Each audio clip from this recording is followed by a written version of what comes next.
Hi, I'm Charlie. I am Med. And this is Real Talk. This week is the penultimate episode. Big moves. Big. So we've got a lot more to discuss. We're going to start with theories and then we're going to go on to predictions for the end of season 2 and kind of also maybe talk a bit about what might happen in season 3 if there is one. Before we do continue to the next episode or the theories, I just want to talk about the last episode. Please, let's. Because I feel like a lot of people didn't really gel with the episode too much. I will say I watched it twice and I enjoyed it a lot more the second time round. And when I say last episode, I do mean episode 8. So when it was this the Cobell episode where she goes back to kind of her hometown. Exactly, and also her hometown. I couldn't work out if it was like cute or if it was like disgusting. The cinematography so in that episode, I mean, in this series in general, I mean, the show is doing it, I mean, as Med once said in a very famous TikTok. Severance is the best TV show in a very long time. It's just doing it like no other show is. It is, yeah, it is really hitting out the park. And we've had 2 episodes in season 2 in particular. The first, of course, being on the wilderness retreat. Mm-hmm. And then this Cobell episode as well that felt incredibly cinematic. The landscape was amazing. The shots were incredible. And you kind of get a glimpse of the bigger world outside of Lumon. But you can see why it cost 20 million per episode. Yeah. Did you see the thing about Ben Stiller comparing Lumon to Apple? Oh no, what did he say? Yeah, he just was basically like No way. Apple. Honestly, so bold of him because obviously his show is literally like produced by Apple. But like he was saying that the work that Apple does is mysterious and important. Oh my God. I mean, I can kind of see where he's coming from. And also the way that they revere their founders, which is very similar to Apple as well. Why don't we get into some theories? I've got plenty. We're going to kind of like splice it up into characters. Yeah. Because there's a lot to get through. One of the biggest characters that people care about is obviously Gemma / Miss Casey. We didn't know what had happened to her for basically the first 3/4 of season 2. It was very unknown what had really happened to her. All we knew was that she was downstairs, but we didn't really know what was going on. And then it was episode 7 where we got to see the backstory a bit of Mark and Gemma's relationship. And then also got to see Gemma on the testing floor downstairs and basically as a prisoner of Lumon. Yeah. For me, that episode really kind of like showed us that she is definitely being tested and she is basically leading up to Cold Harbour. Yeah. That's why Mark needs to do what he needs to do because it finishes up and then she can go in there, which I personally think is grief. Yeah. Or death. Yeah. Because I think death. Mark's going through grief for Miss Casey. Yeah. And she's going through grief for the baby.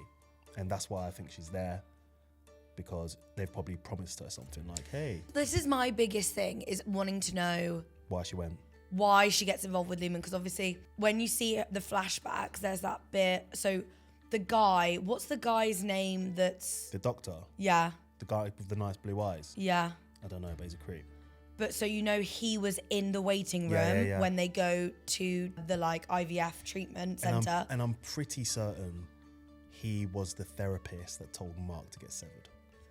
That's my theory, because obviously he says that his therapist recommended it. I'm certain he's definitely part of it. And then basically there's the other bit, which is her being sent the Lumon cards that she's then looking at one point in the flashback with Mark. So people basically are, that's his name, Dr. Mauer. Oh, yeah. Oh, I've got a theory for him as well. Yeah, the Lumon flashcards being sent to her in the mail. But that particular episode doesn't directly show Lumon contacting her before the crash or Gemma being offered anything by the company, because obviously the main thing that we know that she wanted was a baby. So do they somehow convince her that they have the technology to give her that baby? Like, how does she get trapped? In season 1, you know, where the lady's pregnant and she's severed. Yeah. I think she goes there and then they take her from there and they force the car crash. Why from there? Because I think from the cabin, it's all like a pregnancy kind of thing. Do you know what I mean? It's like a... That's just to be severed once you are pregnant. That doesn't give you a baby. Yeah, but we don't know what else they do there. I mean, we can talk about Cobell now because this can go into the Cobell theories. I've already got a really big theory. Okay. I've got a big one, guys. Go for it. I think this is out there, but a crazy theory. I think she's an Egan, but she's an outcast from the actual family. That's why Helly's dad took the idea and done it herself. But if she was, then why would he allow her to be such a prominent figure of the company? Because it will be like, you can come in, like, for compensation, you're going to be involved, but you can only stay here. But then she only wants to take care of that floor because it's her idea, which makes sense. But when they said to her, you can go head office, she's like, I don't want that. I want to stay in my idea. I think that her dad is Helly's granddad, but because it was out of wedlock, her mum hates the dad and it's like, you need to get out there. But the dad was like, actually, she's my daughter, I'm going to give her a job. But I do think that she has an Egan relationship. I don't agree. But you think she's just random from the town? I think she's a devout follower that was preyed upon and was incredibly moldable and malleable and became like a true follower of this like cult leader basically. But I don't think, and I know what you mean in terms of she's still an outsider because she's a bastard child or whatever. But in my eyes, the reason why Cobell is such a like enthralling character is because she doesn't have any like specific like she doesn't need to have been there. She didn't need to be this loyal follower, but she believed so strongly in their mission and in the family and in Kia. But I think that's why I find her to be more powerful, impactful. I think that was forced upon her though. I think that they didn't believe in the Egans, like, because the auntie says the town was nothing before they arrived. So when they arrived, they come in with like this new high power. They started giving people jobs. They turned into a bit of a cult. The aunt followed this cult and kind of maybe made Harmony join it as well. But the mum has always been a bit kind of like standoffish. That's why they kind of didn't get on.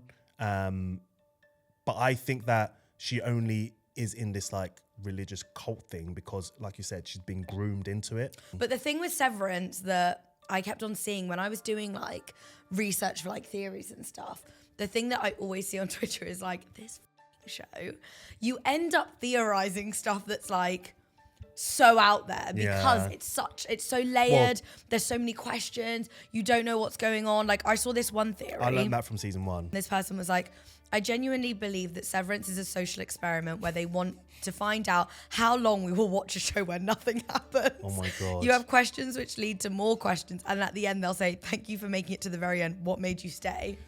Which That's is so honestly such a clever concept as well of like, we will never know. We'll never know everything about a show because that's part of why it's so good is that you don't get all of the answers all the time. Can we really quickly talk about some of the theories that I saw about why Cobell might have created the Severance chip? Ooh, go on. So let's see what you think about these. So the first one, my theory is Miss Cobell created the chip and testing program so that her mother wouldn't have to experience her own death and pain that she was going through. But she was too late and she died before she could come back home to show her what she had designed. Interesting. Because obviously we know from that episode that her mum had been really ill. But she'd been away though. Yeah, she'd been away during that whole time. But didn't Sissy say that you kind of run away from your responsibilities? A little bit, yeah. And what, you think that she's been away kind of working? Okay, interesting.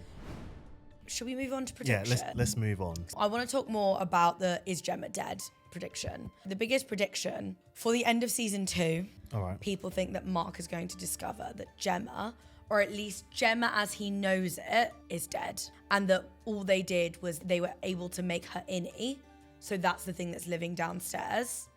But that she can't exist as like the Gemma, the full Gemma. Why?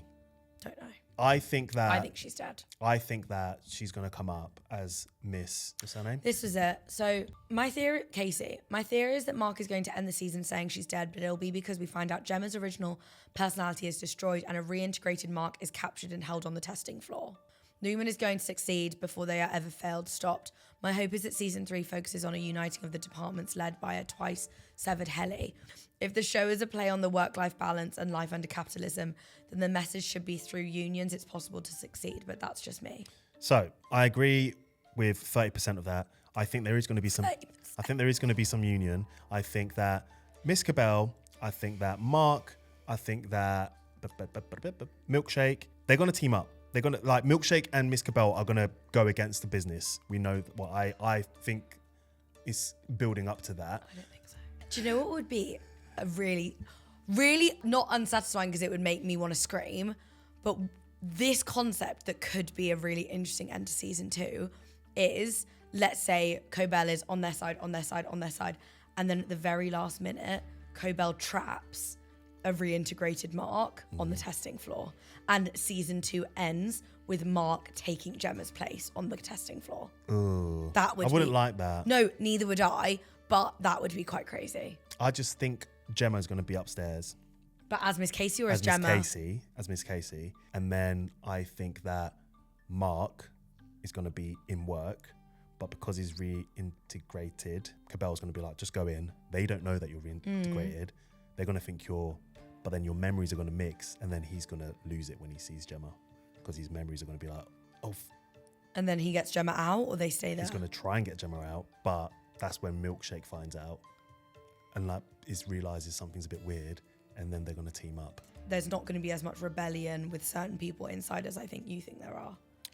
I think that like... Lumon's time's over. Thank you for watching, and let us know your theories and if you think any of our theories are correct. And who's actually right, me or Charlie? Anyway. Yeah, let us know your predictions, whether or not there's going to be a season 3, because I think that's one of the biggest questions.